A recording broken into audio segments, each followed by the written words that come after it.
মই গুৱাহাটীৰ পৰা ঘৰত আহিলোঁ। ঘৰত অহাৰ পিছত ঘৰ বাৰীৰ কাম কৰি আছোঁ। কৰি থাকাতে সি তাৰমানে কি দুদিন ধৰি মিস্ত্ৰী কাম কৰি আছে। কৰাতে মোৰ বৌয়ে কৈল আৰু পিছবেলা আৰু মোটামুটি 3টামান বজাত সি ক'লে মই মেডিকেল যাম।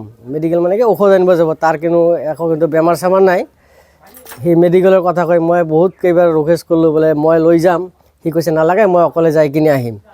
ঠিক আছে, সি বাইপাছ কৰি গুচি গ'ল। মই অনুমতি দিয়া নাই বোলে যাব বুলি। সি গুচি গ'ল। যোৱাৰ পিছৰ পৰা আজি 3 দিন হ'ল সি ঘৰত অহা নাই।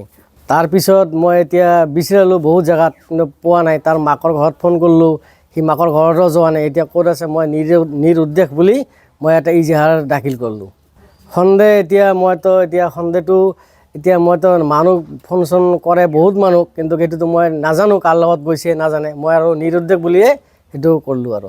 বেলেগ কোনো সন্দেহ নেকি? বেলেগ কোনো সন্দেহ পলাই যোৱা মানে কি বহুত মানুহৰ লগত এই ফোনত যোগাযোগ কৰি থাকে।